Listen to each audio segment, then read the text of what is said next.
Have you ever noticed that no matter how much you achieve, you still feel like something is missing?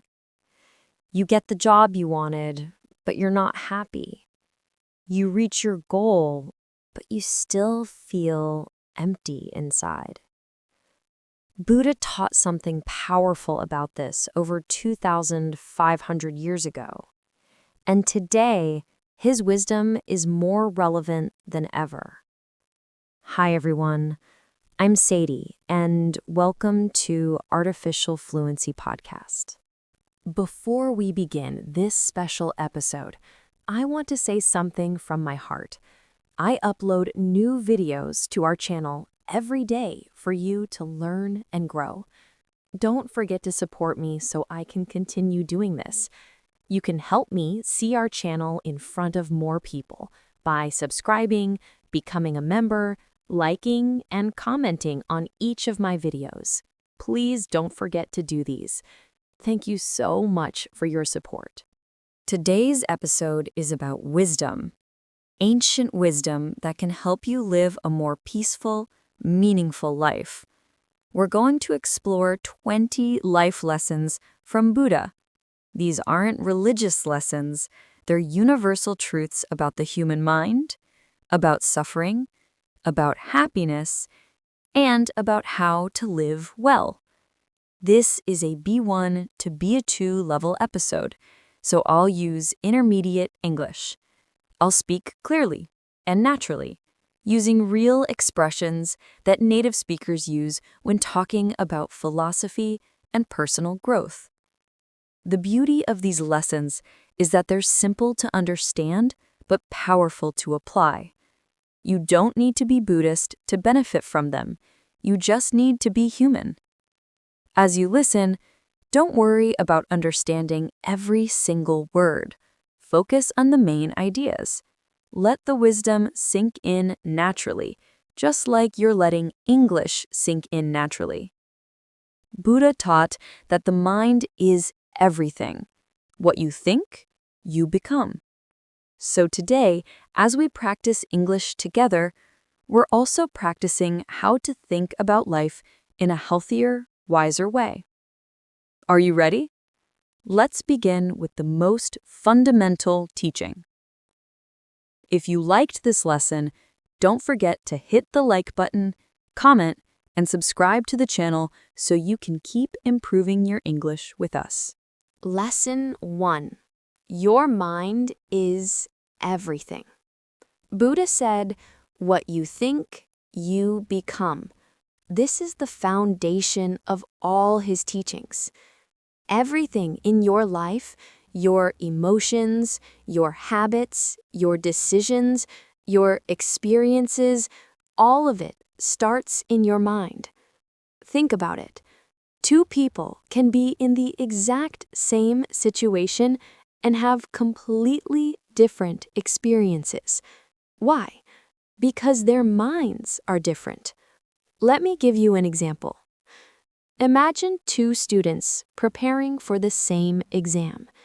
They have the same books, the same teacher, the same amount of time. Student A thinks, "I'm not smart enough. I'll probably fail. Everyone else is better than me." Student B thinks, "I can do this. If I study hard, I'll be prepared. I'm capable of learning." Same situation, different thoughts, different results.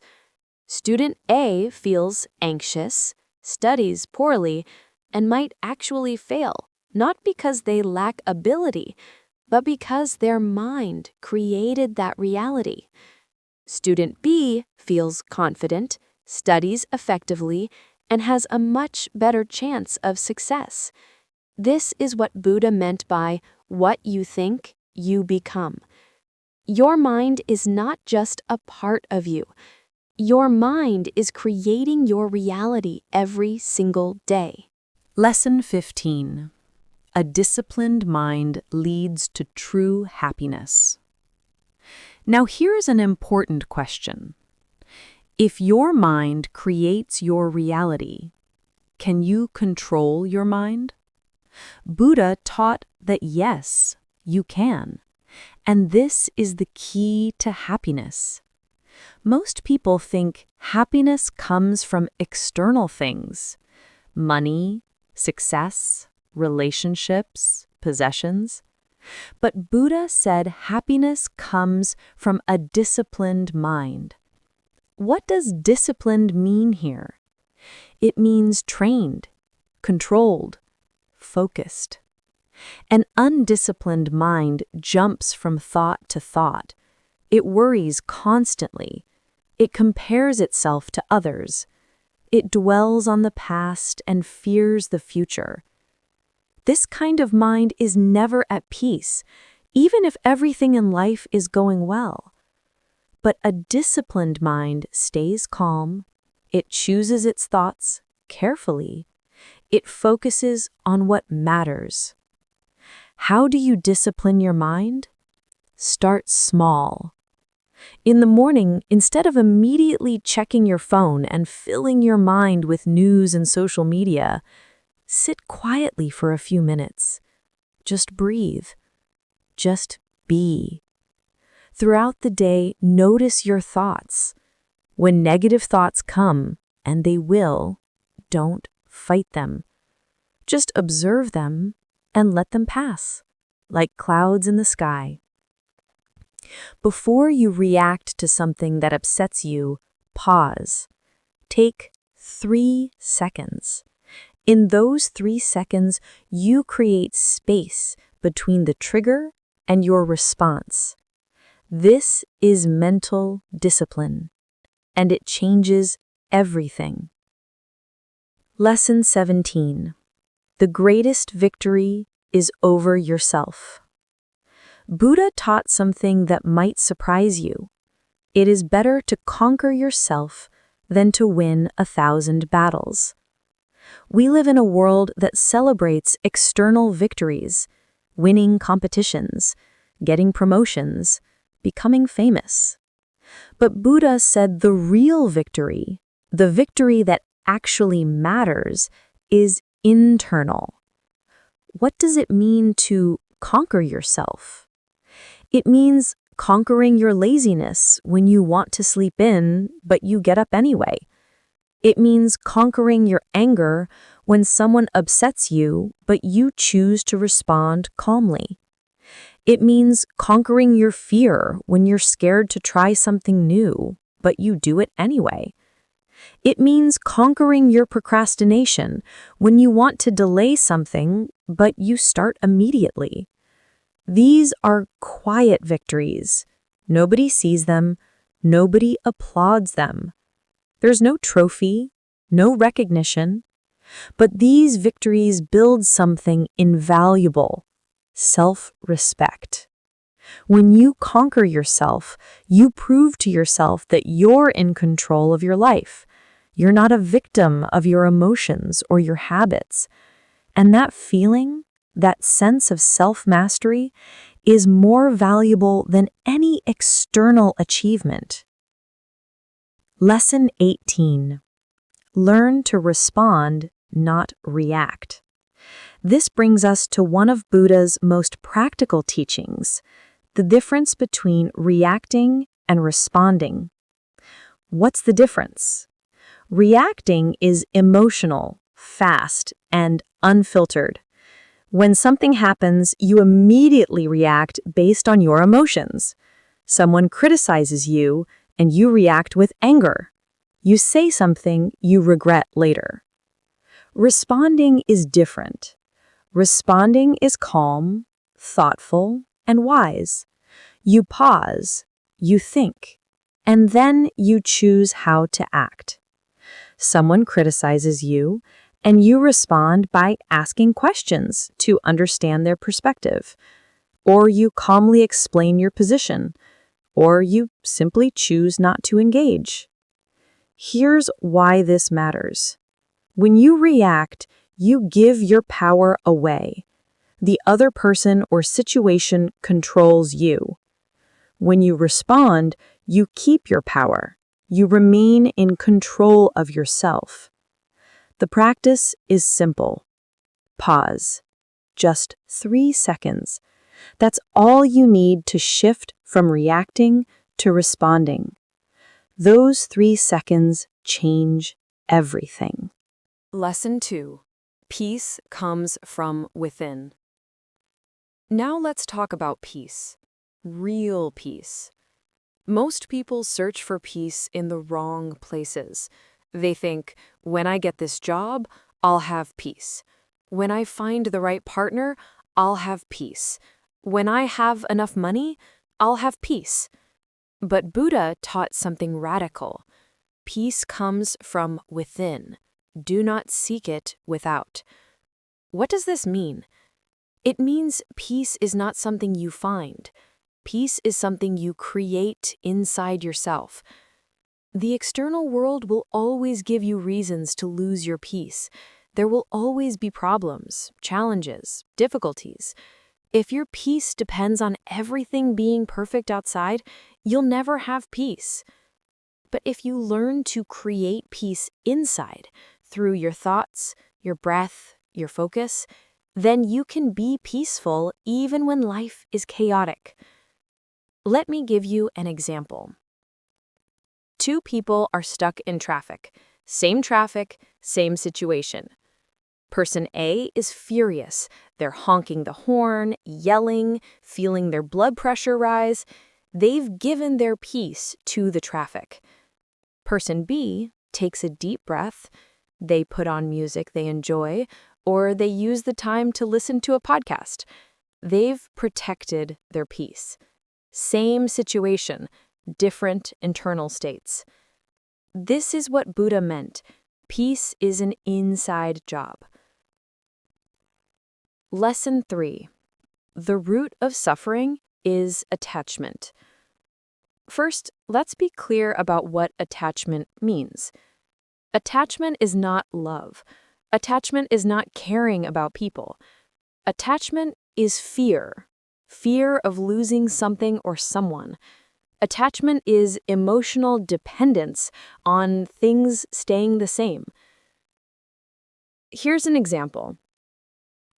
You love your job. That's natural.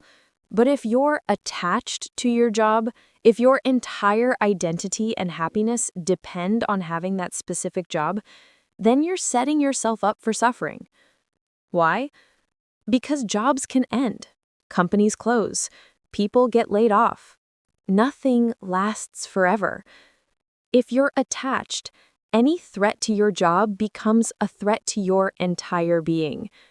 You suffer not because you lost the job, but because you are clinging to it so tightly. Buddha taught, hold things with open hands, not with a tight fist. Love people, work hard, care deeply, but don't tie your happiness to things staying exactly as they are. Lesson 4. Let go of anger. Buddha used a powerful image for anger. He said, holding on to anger is like grasping a hot coal with the intent of throwing it at someone else. You are the one who gets burned. Think about that image, a hot coal burning your hand. When you're angry at someone, you think you're hurting them by holding that anger, but you're not. You're hurting yourself. The person who wronged you, they've probably moved on. They're living their life. Maybe they don't even know you're still angry. But you're replaying what happened. You're imagining conversations. You're feeling the anger over and over again. You're the one holding the hot coal. You're the one being burned. Forgiveness is not a gift you give to the person who hurt you. Forgiveness is a gift you give to yourself. When you forgive, you drop the hot coal. You stop burning yourself. This doesn't mean what happened was okay. It doesn't mean you have to trust that person again. It just means you're done carrying that pain. Lesson 13. Pain is certain. Suffering is optional. Here's another crucial distinction Buddha made. The difference between pain and suffering. Buddha said, pain is certain. Suffering is optional. What does this mean? Pain is part of life. People get sick. Relationships end. We lose people we love. We fail at things. We experience disappointment. This pain is unavoidable.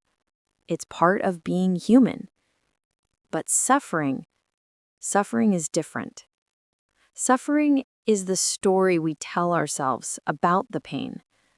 Suffering is the resistance, the why me, the replaying of what happened, the refusal to accept reality. Pain says, this hurts. Suffering says, this shouldn't have happened. This is unfair. My life is ruined. I'll never be happy again. See the difference? You can experience pain and still have peace. But when you add suffering to pain, you multiply your misery. The question to ask is not, how can I avoid all pain? That's impossible. The question is, how can I experience pain without adding suffering? The answer, acceptance. Not liking what happened, but accepting that it did happen. And then asking, what can I learn from this? How can I grow? If you liked this lesson, don't forget to hit the like button, comment, and subscribe to the channel so you can keep improving your English with us. Lesson 5. Nothing is permanent. Buddha taught a truth that many people find difficult. Nothing lasts forever. Everything changes. Everything passes. When we hear this, we might feel sad. We think about losing the good things in our lives. But Buddha meant this teaching to give us freedom, not sadness. Understanding that nothing is permanent helps us in 2 ways. First, when things are difficult, we remember, this too shall pass. The pain you're feeling right now won't last forever. The problem you're facing will eventually resolve. The dark period will end. This gives us hope and strength to keep going. Second, when things are good, we appreciate them more. We don't take them for granted. We enjoy the present moment because we know it won't last forever. Think of life like a river. A river is always flowing, always changing. You can never step into the same river twice because the water is constantly moving. Life is the same. Every moment is new. Every moment is changing. The secret is not to try to control the river. The secret is to flow with it. Lesson 6. You only lose what you cling to. Here's a paradox Buddha taught. You only lose what you cling to.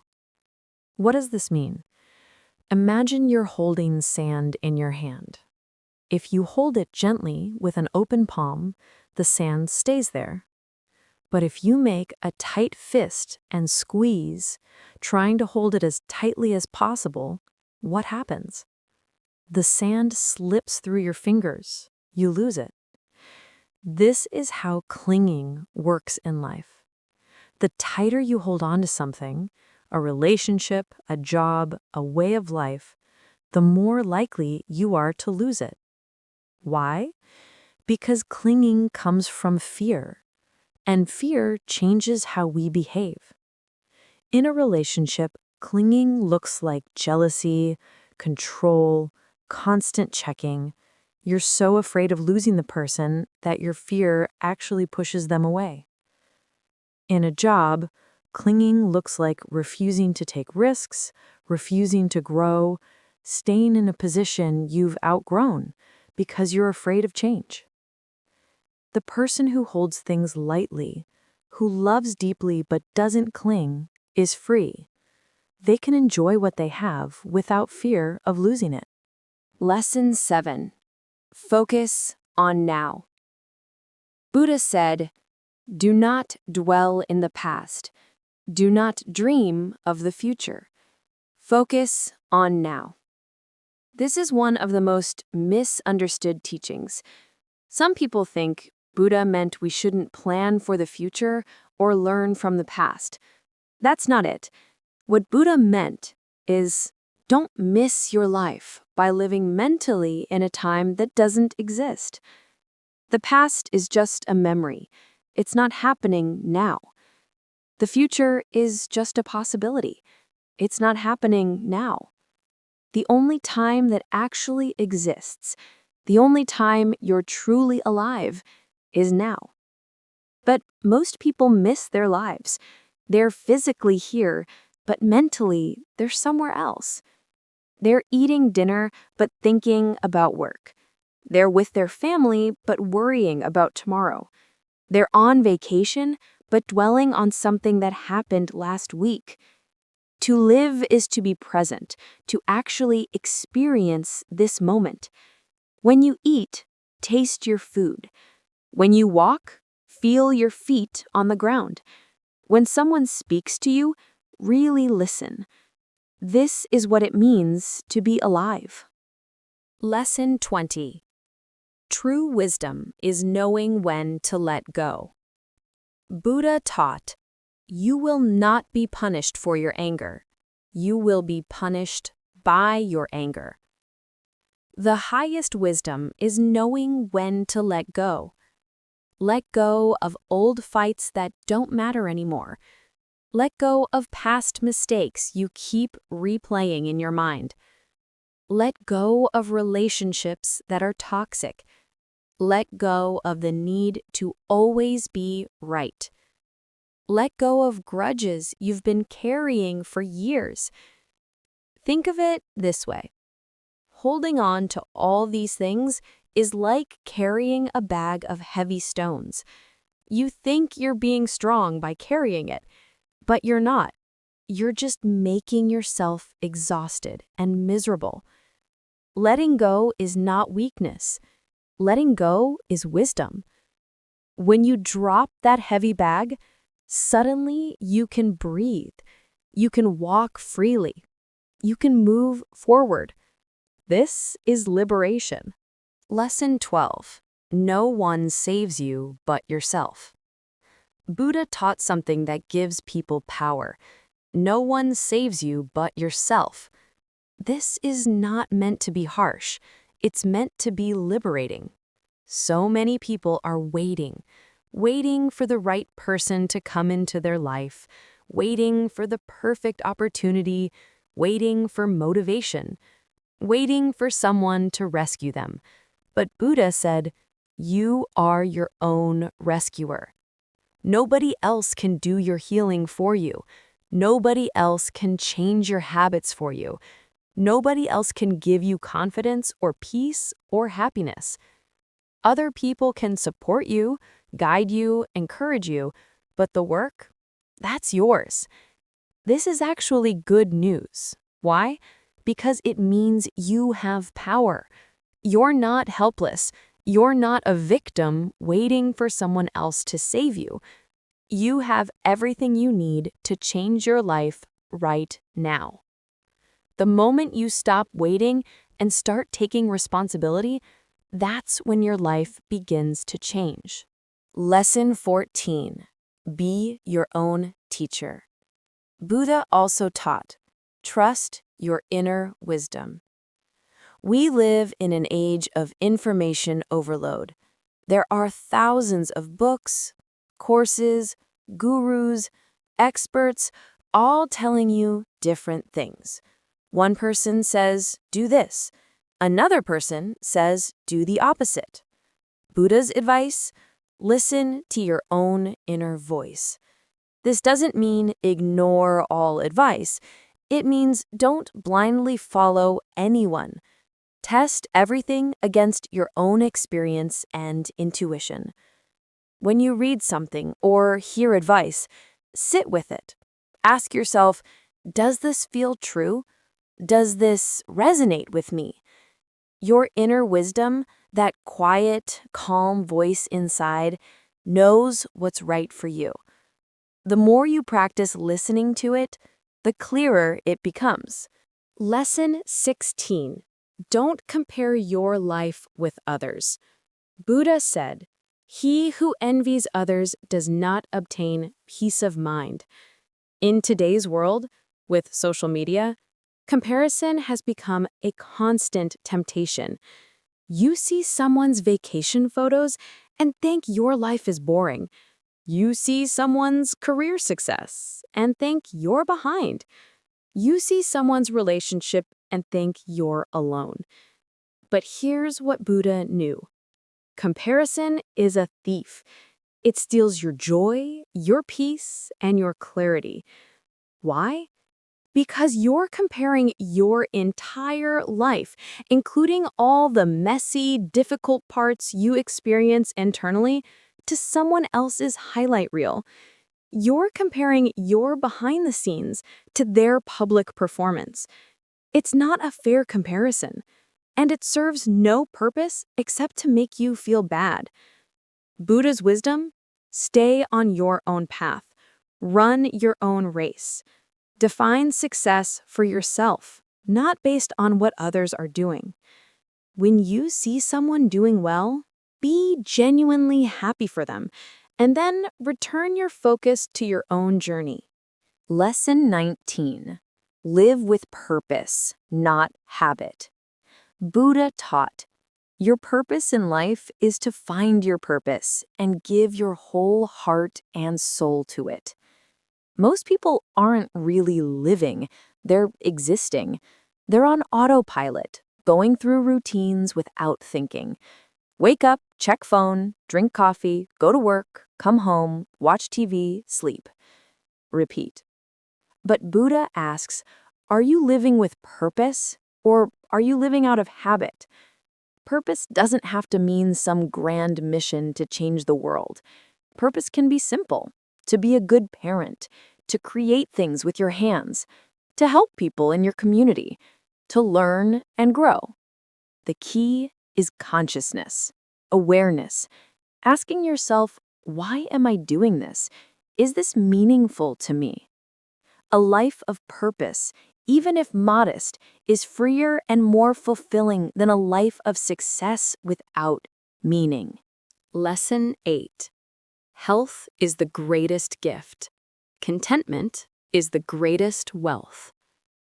Buddha taught, health is the greatest gift. Contentment is the greatest wealth. In our modern world, we chase so many things: money, status, possessions. But Buddha reminds us what actually matters. Health is not just physical health. It's a calm mind, a peaceful heart, a strong body, good sleep. Without health, nothing else matters much. You can have all the money in the world, but if you're constantly anxious and sick, what good is it? And contentment. Contentment is the ability to enjoy what you have, not constantly wanting more. A person who is content with little is richer than a person with much who is never satisfied. This doesn't mean don't have goals or don't try to improve your life. It means be grateful for what you have right now, even as you work toward what's next. Lesson 10. Speak only when your words are more beautiful than silence. Buddha said, speak only when your words are more beautiful than silence. Words have power. They can heal, or they can destroy. Before you speak, ask yourself 3 questions. Is it true? Is it necessary? Is it kind? If you can't answer yes to all 3, silence is better. So much suffering in the world comes from careless words. Words said in anger, words said to hurt, words said without thinking. The wise person speaks less but says more. Their words are chosen carefully and carry weight. Lesson 11. Be kind to all. Finally, Buddha taught, every person is fighting a battle you cannot see. This is a call to replace judgment with compassion. When someone is rude to you, they might be having the worst day of their life. When someone seems angry, they might be dealing with pain you can't imagine. When someone makes a mistake, they might be doing the best they can with what they know.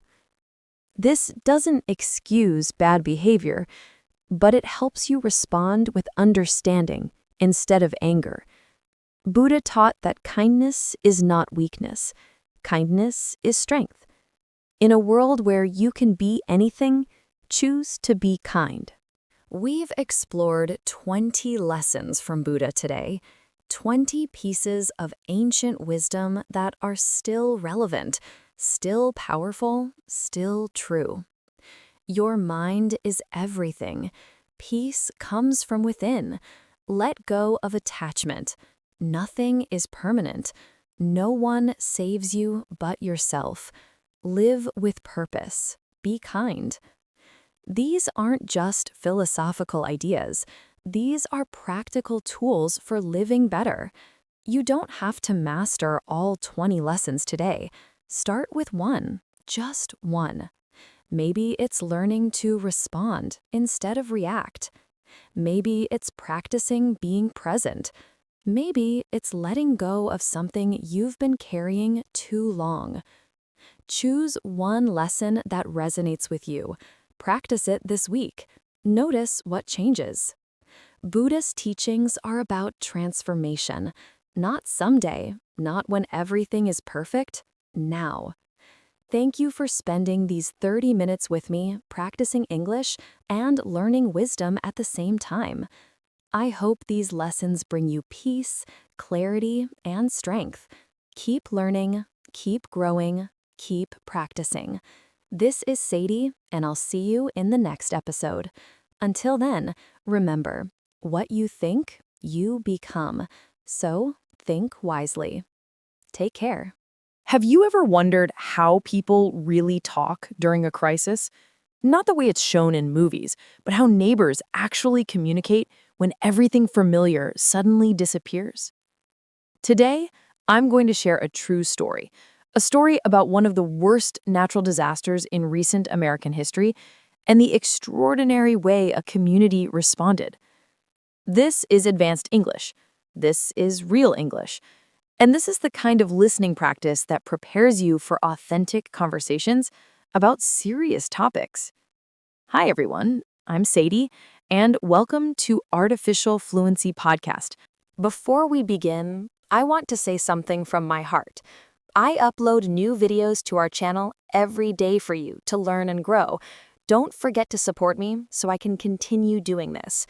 You can help me see our channel in front of more people by subscribing, becoming a member, liking, and commenting on each of my videos.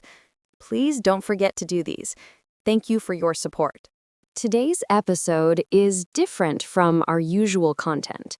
We're going to explore a real event, Hurricane Helene, which struck Asheville, North Carolina on September 27, 2024. This is an advanced listening practice designed for C1 and C2 learners. We'll discuss natural disasters, infrastructure failure, community response, and human resilience, all while learning sophisticated vocabulary and authentic expressions. I want to be clear. This story involves real suffering. People lost their homes, their businesses, and in some cases, their lives. I'll tell this story with the respect it deserves, while also helping you understand the language we use to discuss crises, emergencies, and community resilience. You'll hear advanced vocabulary related to disasters, infrastructure, emergency response, and collective action. You'll also hear authentic expressions that native speakers use when discussing serious, emotionally complex topics. This is the kind of English you need if you want to engage in meaningful conversations about real-world events, conversations that matter. Let's begin with what happened. If you liked this lesson, don't forget to hit the like button, comment, and subscribe to the channel so you can keep improving your English with us. September 27th, 2024, Asheville, North Carolina. A city nestled in the Blue Ridge Mountains, known for its artistic community, natural beauty, and relative safety from major disasters. Hurricane Helene was approaching. But hurricanes don't typically devastate mountain communities hundreds of miles from the coast. So residents were cautiously prepared, but not deeply alarmed. The forecast called for heavy rain, potential flooding in predictable low-lying areas, the kind of weather event that happens occasionally, but isn't catastrophic. Let me introduce you to some key vocabulary here. When we say something is low-lying, we mean it's at a low elevation, near sea level or near water level. Low-lying areas are always the first to flood. Now, catastrophic is an important word. It doesn't just mean bad or very bad. It means total, complete devastation, destruction on a scale that fundamentally changes everything. A catastrophic event is one that breaks systems entirely. In the days before the storm, a local woman named Elsa, who worked for an English teaching company, filled pots with water for a percussion. Her partner thought she was overreacting. He said it was a little embarrassing that she was preparing so thoroughly.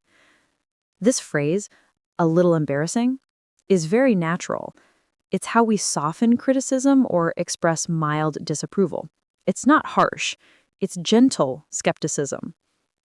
Schools were canceled for rain the day before. This was considered surprising. Canceling school for rain is unusual in a region accustomed to weather. Then the storm hit. Around 5 or 6 a.m. on September 27th, Elsa woke to what she described as a torrential downpour. Torrential is a powerful adjective, specifically for extremely heavy rain. It comes from torrent, meaning a violent, rushing stream. When rain is torrential, it's not just heavy, it's overwhelming, almost violent in its intensity. Her partner, who worked at a hospital, had to drive to work that morning. He drove through standing water on major highways, Interstates 40 and 26. Standing water is water that has pooled and isn't flowing. It's stagnant, accumulated water on surfaces that are normally dry. When there's standing water on a highway, it's a serious danger sign. Then the power went out. Immediately after, cell service disappeared. Suddenly, Elsa was completely isolated. No electricity, no phone, no internet, no way to communicate with the outside world or receive information about what was happening. She described this isolation as surreal, restrictive, and confusing. Let's pause on these words. Surreal means dreamlike, strange, disconnected from normal reality. When something is surreal, it feels like it can't possibly be real. Restrictive means limiting, confining.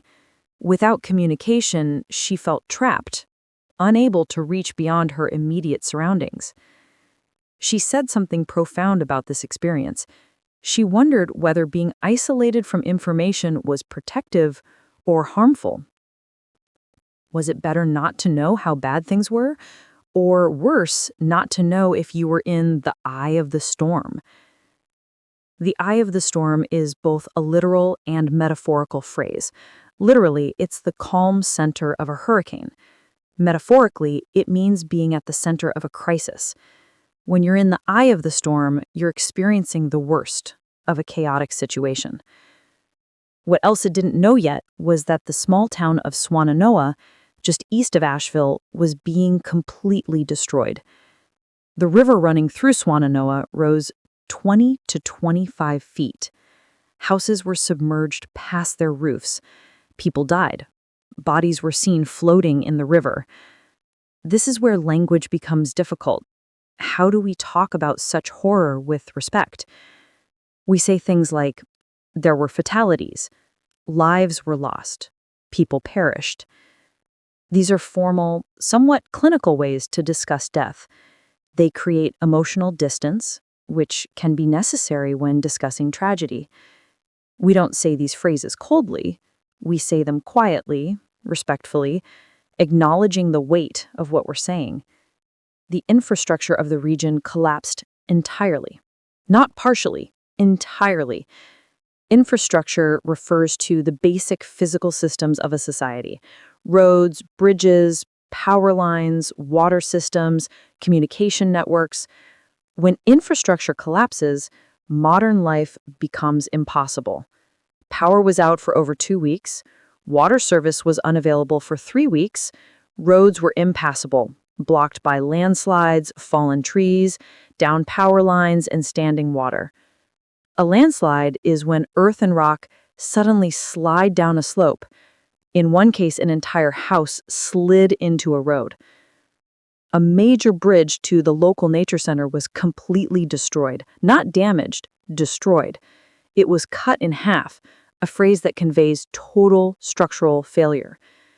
This was Hurricane Helene, one of the worst natural disasters in U.S. history.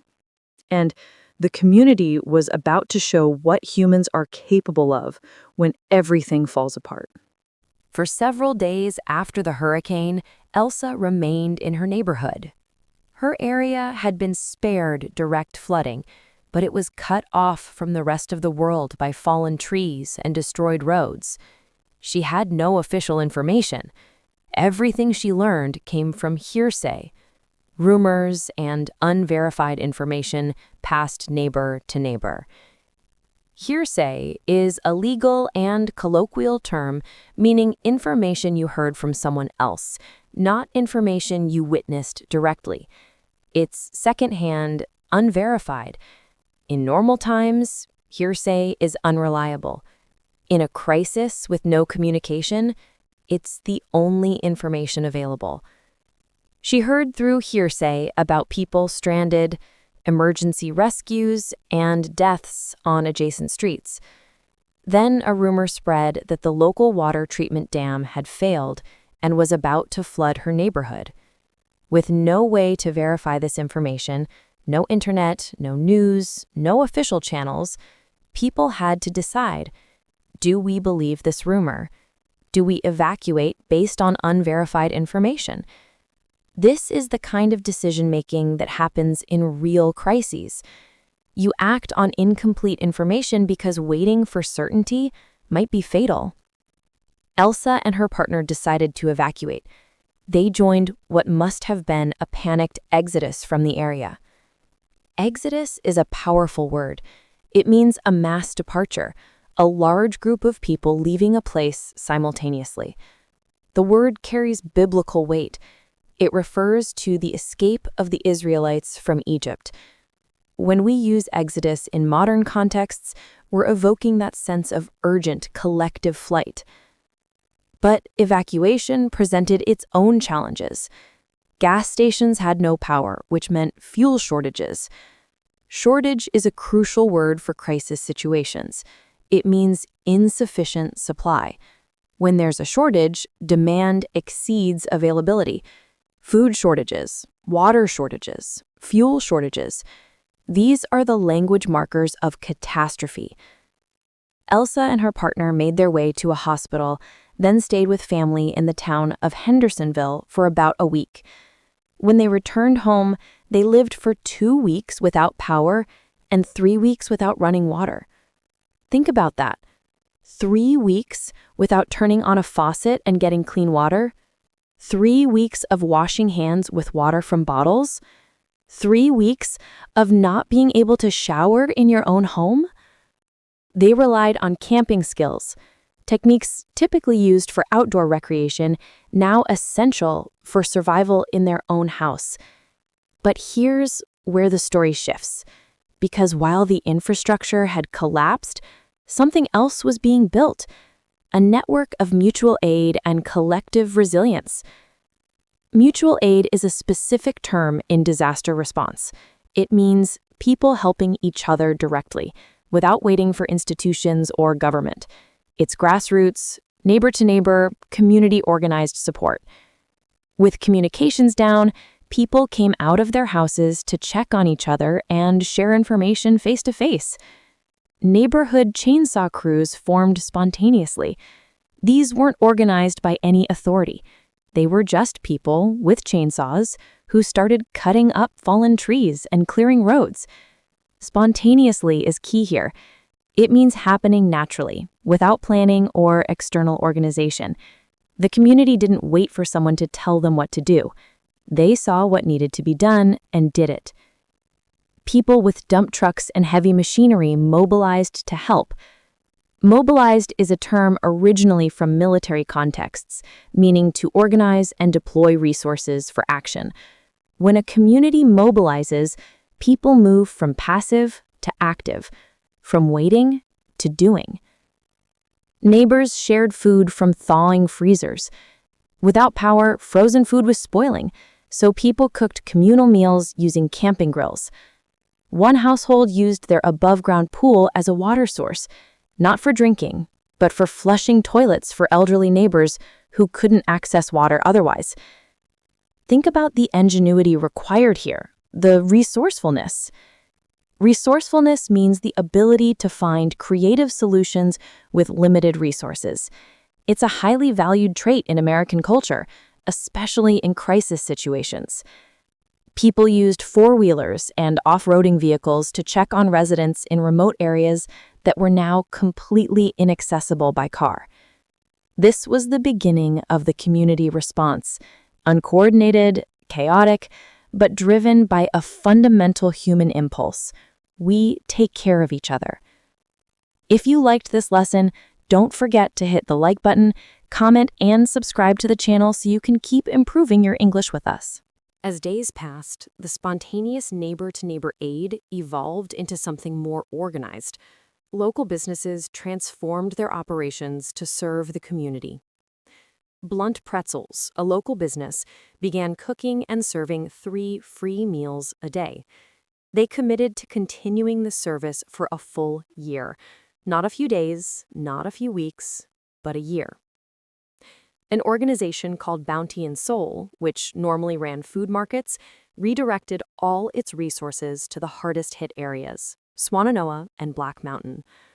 World Central Kitchen, an international humanitarian organization known for feeding people in crisis zones, arrived to provide meals. But perhaps most striking was the arrival of external help from across North America. Utility trucks and electrical workers came from across the United States. Linemen, the workers who repair power lines, came from states across the country. Even French-Canadian linemen from Ottawa traveled to Asheville to help restore power. Lineman is occupational vocabulary. These are the skilled workers who climb power poles and repair electrical infrastructure. In a crisis, they're often some of the most essential workers. Volunteers from New York, Ohio, Chicago, and Texas traveled to Asheville to assist in rebuilding efforts. Rebuilding efforts is a phrase we use for the long-term process of physical reconstruction after a disaster. It's not rescue operations, that's immediate. Rebuilding is the months and years of work to restore normalcy. Here's something remarkable that emerged from the crisis: political unity. 2024 was an election year in America, a time of deep political division. But in Asheville, in the aftermath of the hurricane, that division vanished. The focus was entirely on mutual support. The atmosphere was described as us, the community, together. Not us versus them, not my political party versus yours, just us. This is a powerful observation about human nature. When facing existential threat, ideological differences become irrelevant. Survival and compassion take precedence. The phrase used was transcended political divisions. Transcended means to rise above, to go beyond the limits of something. When something transcends, it operates on a higher plane than usual concerns. There's also a global dimension to this story. An English teaching platform called Speak English with Vanessa has students all over the world. When these students learned about the disaster in Asheville, where some of the platform's staff lived, they donated $20,000 out of pure goodwill. This money was used for helicopter fuel. Private citizens with helicopters were flying into remote mountain areas to rescue people who were trapped. The donated funds paid for the fuel for these rescue missions. Think about that chain of connection. Students learning English in countries all over the world, contributing money that literally powered rescue helicopters in North Carolina. It's a beautiful example of how interconnected our world has become. The platform also launched a fundraiser where 20% of all course revenue would be donated to a local charity called Beloved Asheville, an organization that rebuilds homes for free for hurricane survivors. This is the language of organized relief: fundraiser, donation, charity, and rebuilding. A fundraiser is an organized effort to collect money for a specific cause. A donation is money given freely without expectation of return. A charity is an organization dedicated to helping others, typically operating as a nonprofit. And survivors is the word we use for people who lived through a catastrophic event. It carries weight. It acknowledges that survival itself is an accomplishment. 1 year after Hurricane Helene, the community continues to process what happened. The physical landscape bears permanent scars. The bridge to the nature center remains cut in half, a constant, jarring reminder of the disaster. Jarring is a sophisticated adjective meaning shocking, disturbing, creating mental discomfort. A jarring sight is one that disrupts your sense of normalcy and forces you to confront something unpleasant. The psychological impact runs even deeper. People experience what's called survivor's guilt, the feeling of guilt that you survived or were spared when others suffered or died. Survivor's guilt is a recognized psychological phenomenon. It's the emotional burden of having been luckier than others, especially when that luck seems arbitrary or unfair. Vanessa, who runs the English teaching platform, described feeling this guilt because her home was relatively unaffected, while others lost everything. She felt compelled to volunteer to do hands-on work, partially to alleviate her own emotional burden. She said something revealing. "My couple hours isn't going to change the world, but it might help me in a selfish, giving back to me kind of way." This is honest. She's acknowledging that volunteering serves the helper as much as the helped, that there's a psychological need to participate in relief efforts, to not just watch from the sidelines. The broader community also carries lasting trauma. People developed a fear of natural elements that were once benign: trees and rivers. Before the hurricane, trees were beautiful parts of the landscape. Now they're potential threats that might fall and kill you. Before the hurricane, rivers were scenic waterways. Now they're agents of destruction that might rise 20 feet and swallow your home. This is what trauma does. It recontextualizes the familiar as dangerous. But from this darkness emerged powerful philosophical insights. Elsa, who experienced the evacuation and the aftermath, articulated a concept she called small is all.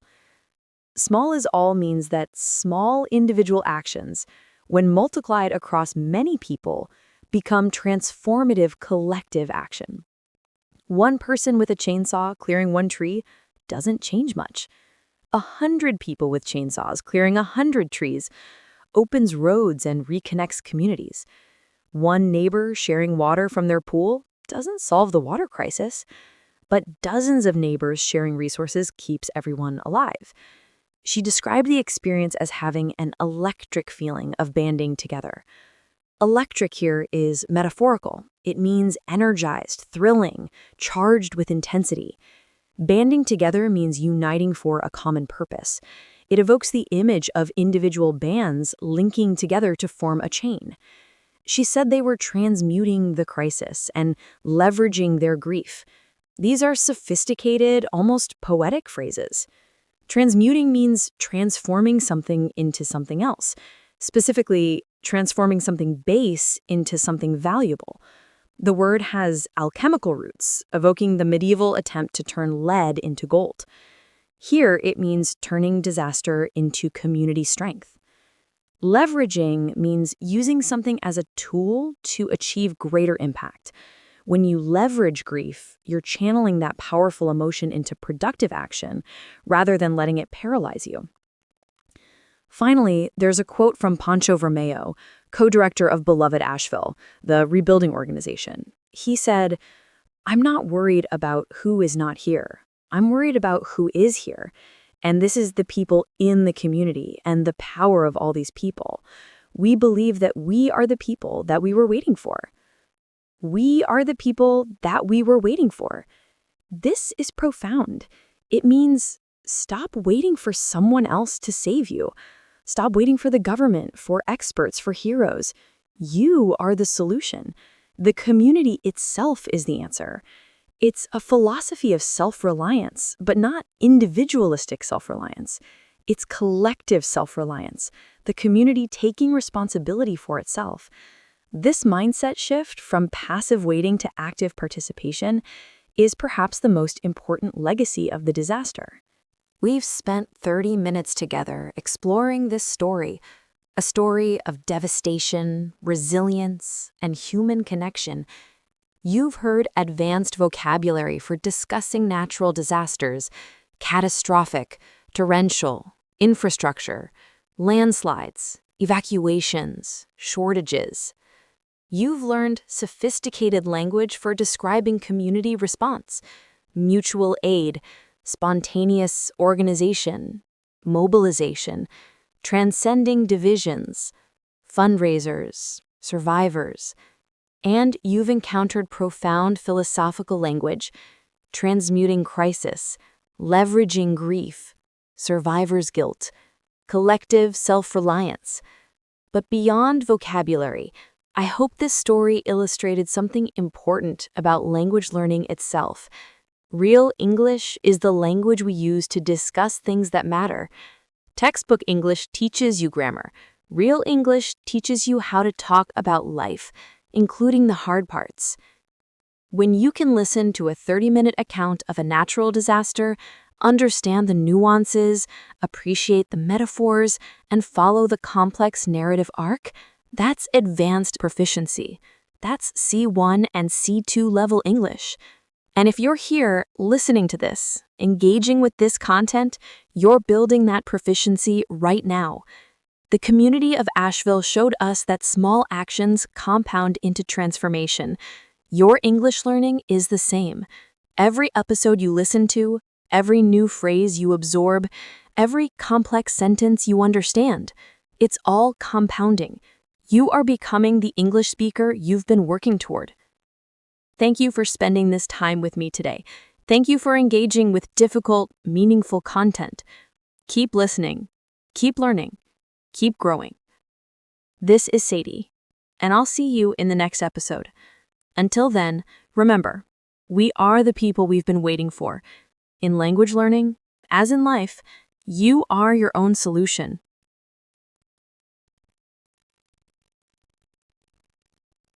You know what the difference is between textbook English and real English? Textbook English says, "I need to wash my clothes." Real English says, "I've got to do laundry." Textbook English says, "I'm very busy." Real English says, "I'm absolutely swamped." If you want to sound natural, if you want to sound like you actually belong in English-speaking environments, you need to know the phrases people really use. Hi everyone, I'm Sadie, and welcome to Artificial Fluency Podcast. Before we dive into today's advanced lesson, I want to say something from my heart. I upload new videos to our channel every day for you to learn and grow. Don't forget to support me so I can continue doing this. You can help me see our channel in front of more people by subscribing, becoming a member, liking, and commenting on each of my videos. Please don't forget to do these. Thank you for your support. Today's episode is designed specifically for advanced learners, C1 and C2 level, who are tired of sounding formal and textbook-like. You want to sound natural. You want to sound like you belong. We're going to explore 50 everyday English phrases that native speakers use constantly, but that you rarely find in textbooks. These are the expressions that make the difference between sounding fluent and sounding native-like. I'm going to organize these phrases into natural categories based on everyday situations. I'll give you the phrase, explain its nuances, provide context, and share cultural insights. This is advanced content, so I'll speak naturally, at a normal pace with authentic intonation. Your job is to listen actively, absorb the phrases in context, and mentally note the ones you want to start using yourself. Think of this as a masterclass in everyday sophistication. These aren't complicated academic phrases. They're the subtle, natural expressions that separate fluent speakers from native-like speakers. Ready to elevate your English? Let's begin. If you liked this lesson, don't forget to hit the like button, comment, and subscribe to the channel so you can keep improving your English with us. Let's start with phrases related to everyday household life, the kind of English you need for living, not just for textbooks. Number 1, do the laundry. Not wash clothes. Native speakers say do the laundry or do laundry. The article the is often dropped in casual speech. I need to do laundry this weekend, or I'm doing the laundry right now. This phrase encompasses the entire process: washing, drying, folding. It's a collective term for the whole chore. Number 2, inside out and right side out. When clothing is reversed, we say it's inside out. To fix it, you turn it right side out. My shirt's inside out. I need to turn it right side out. This applies metaphorically too. If you know something very thoroughly, you know it inside and out. Number 3, matching pair versus mismatched. For socks or shoes, we look for a matching pair. If they don't match, they're mismatched. But interestingly, we've also adopted mismatched as a slightly trendy choice. Like, she's wearing mismatched socks on purpose. It's her style. Number 4, swamped or tied up. Instead of very busy, native speakers say I'm swamped or I'm tied up. Sorry, I can't meet today. I'm absolutely swamped with work. Or I'm tied up until 3 p.m., but I'm free after that. Both phrases convey being overwhelmed or unavailable, but with a more natural conversational feel. Number 5, run errands. This is huge. We don't say do small tasks outside the house. We say run errands. I'm running errands this morning. Post office, bank, grocery store. It implies multiple small tasks that require leaving home. The word run here doesn't mean physical running. It means to quickly complete. Number 6, stock up on something. When you buy a large quantity of something to have it on hand, you stock up. I need to stock up on coffee. We're running low. This phrase comes from the idea of a stock or supply. You're building your stock. Number 7, run out of something. The opposite, when your supply is depleted. We've run out of milk. Can you grab some on your way home? Note the preposition of is essential here. Run out alone means to leave quickly. Number 8, grab something. In casual speech, grab replaces get or buy when the action is quick and informal. Can you grab some bread while you're at the store? Let's grab coffee tomorrow. It implies casualness and speed. You wouldn't say grab in formal writing. Number 9, take care of something. This versatile phrase means to handle, deal with, or complete a task or responsibility. I'll take care of the dishes tonight. Can you take care of this paperwork? It's more natural and less formal than handle or complete. Number 10, get around to doing something. When you finally do something you've been postponing, I really need to get around to organizing the garage. This phrase acknowledges procrastination, but with a gentle, non-judgmental tone. It's very common in everyday speech. Now let's explore phrases for social situations and relationships, the language of connection. Number 11, catch up. When you haven't seen someone in a while and want to update each other on your lives. We should catch up over coffee soon. It was great catching up with you. This is one of the most natural ways to suggest meeting someone. Number 12, touch base. A professional or casual way to say, make contact or check in. Let's touch base next week about the project.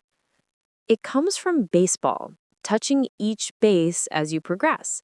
It implies brief, purposeful contact. Number 13, rain check. When you decline an invitation but want to reschedule. I can't make it tonight. Can I take a rain check? This idiom comes from baseball games that are postponed due to rain. The ticket becomes a rain check for a future game. Number 14, hit it off. When two people immediately connect well. I met Sarah's friend and we really hit it off. This phrase suggests instant chemistry or compatibility, whether romantic or platonic. Number 15, hang out. The most casual way to say, spend time together. Want to hang out this weekend? It's informal and implies no specific plans, just being together. Number 16, drop by. To visit briefly, often without extensive planning. Feel free to drop by anytime. I'll drop by your office later. It suggests casualness and brevity. You wouldn't drop by someone's house for a 5-hour visit. Number 17, show up. To arrive or appear, often with implications about expectations. Half the people invited didn't even show up. It can be neutral or slightly negative, depending on context. Number 18, bail on someone. To cancel plans or not show up, usually at the last minute. He bailed on me again, 3rd time this month. This is informal and carries a slight negative connotation. It suggests unreliability. Number 19, on the same page. When people share the same understanding or agreement. Let me summarize to make sure we're all on the same page. This is common in both professional and personal contexts. Number 20, see eye to eye. To agree or share the same perspective. We don't always see eye to eye, but we respect each other. Interestingly, you can not see eye to eye with someone, but still work together effectively. If you liked this lesson, don't forget to hit the like button, comment, and subscribe to the channel so you can keep improving your English with us. These phrases describe conditions, states, or qualities. They add color and authenticity to your English. 21, dad bod. A colloquial, somewhat affectionate term for the physique of middle-aged men who aren't particularly fit. He's embraced his dad bod. He's comfortable with himself. It's become a cultural term that's actually somewhat positive. It implies authenticity and lack of vanity. 22, up in the air. When something is uncertain or undecided, our vacation plans are still up in the air. It evokes the image of something floating, not grounded, perfectly capturing uncertainty. 23, up to speed. When someone has all the current information they need. Let me get you up to speed on what happened at the meeting. common in professional contexts when someone needs to be informed or updated. 24. Out of the loop or in the loop. Whether you're informed about what's happening. I've been out of the loop. What did I miss? Keep me in the loop about any changes. 25. Under the weather. Feeling slightly ill, not at your best. I'm a bit under the weather today. I think I'm coming down with something. It's a gentler, more polite way to say you're sick. 26. Worn out. Extremely tired, exhausted. After that hike, I was completely worn out. It can apply to physical exhaustion and to objects that are old and damaged from use. 27.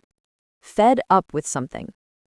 Frustrated or annoyed to the point of intolerance. I'm fed up with the traffic in this city. This is stronger than just annoyed. It implies you've reached your limit. 28. Cut out for something. Naturally suited to a particular role or task. I don't think I'm cut out for working night shifts. Often used in the negative to express that something isn't a good fit. 29. All set. Ready, prepared, or complete. Are you all set for the presentation? I'm all set. Let's go. Very common in American English as a casual affirmation of readiness. 30. Good to go. Similar to all set, ready to proceed. I finished the report. We're good to go. These phrases describe actions, decisions, and how we navigate choices. Number 31. Go for it. Encouragement to take action or make a bold choice. You're thinking about applying? Go for it. It implies support and confidence in the other person's decision. Number 32. Play it by ear. To decide as you go without fixed plans. I'm not sure what time I'll arrive. Let's just play it by ear. This idiom comes from music, playing without sheet music by listening. Number 33. Wing it. To improvise or do something without preparation. I didn't prepare a speech, I'm just going to wing it.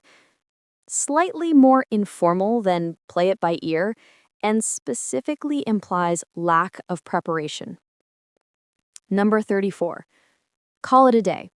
To decide to stop working or end an activity. We've been at this for 6 hours. Let's call it a day. Very common in work contexts when deciding to finish for the day. Number 35.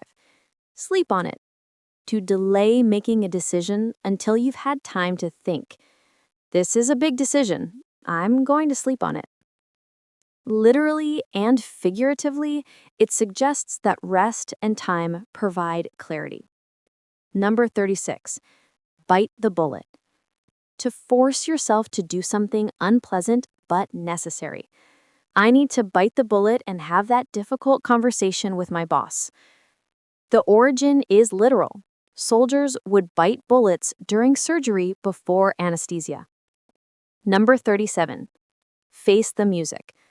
To accept consequences or criticism for your actions. I made a mistake and now I have to face the music.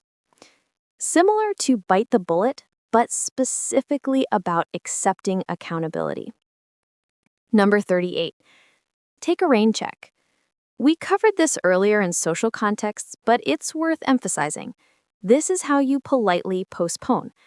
I'm exhausted tonight. Can I take a rain check on dinner? Number 39. Touch and go. When a situation is uncertain and could go either way. For a while, it was touch and go whether the project would succeed. Often used for serious situations, like medical crises or business ventures. Number 40. Up for something. Willing or in the mood for an activity. Are you up for grabbing lunch? I'm not really up for going out tonight. Very casual and natural way to propose or decline activities. These phrases refine how you express ideas and navigate conversations. 41. Long story short. used when summarizing or skipping details. Long story short, we missed the flight, but everything worked out. This phrase signals you're abbreviating a longer narrative. 42. To cut a long story short. British variation of the above. Same meaning, slightly different wording. 43. Beat around the bush. To avoid saying something directly, often out of discomfort. Stop beating around the bush, just tell me what happened. Usually used in the negative as a request for directness. 44. Get to the point. Direct request for someone to state their main idea. I don't have much time, please get to the point. Can be brusque, so use carefully depending on relationship and context. 45. In a nutshell. To summarize briefly and concisely. In a nutshell, the plan is to launch next quarter. More formal than long story short, but still conversational. 46. For what it's worth. Preface when offering an opinion that might not be valued or relevant. For what it's worth, I think you made the right decision. It's humble and acknowledges your opinion might not carry weight. 47. Speaking of which, transition phrase when something just mentioned reminds you of a related topic. I saw Sarah yesterday. Speaking of which, did she email you about the meeting? Very natural for topic transitions in conversation. 48. By the way, another transition, introducing information that's related but tangential. I confirmed the reservation. By the way, they have valet parking. Extremely common in casual conversation. 49. Come to think of it. When you suddenly remember or realize something mid-conversation. I haven't seen Tom in weeks. Come to think of it, he might be traveling. Shows real-time processing and recollection. 50. Off the top of my head. When giving an answer without careful thought or research. Off the top of my head, I'd say we need about $5,000, but I'd need to verify. It's a disclaimer that acknowledges your answer might not be precise. We've covered 50 phrases, 50 ways to make your English sound more natural, more native-like, more authentic. But here's the thing. Knowing these phrases isn't enough. You need to integrate them into your active vocabulary. Here's how. First, choose 5 phrases that resonate with you. 5 phrases you can see yourself using this week. Maybe it's, I'm swamped, let's catch up, and play it by ear. Write them down. Second, use them consciously. Force yourself to use each phrase at least once in conversation or writing this week. Yes, it will feel deliberate at first. That's okay. That's how phrases move from passive to active vocabulary. Third, pay attention to context. When you hear native speakers use these phrases in movies, podcasts, or conversations, notice the context. How do they use it? What's the tone? What's the situation? Fourth, record yourself. Practice saying these phrases out loud with natural intonation. Record yourself and listen back. Do you sound natural? Adjust until it feels right. Remember, the difference between advanced fluency and native-like proficiency is subtlety. It's these everyday phrases, these small, authentic expressions that make you sound like you belong. You've done the hard work of reaching C1 and C2. Now it's about refinement. It's about sounding not just correct, but natural.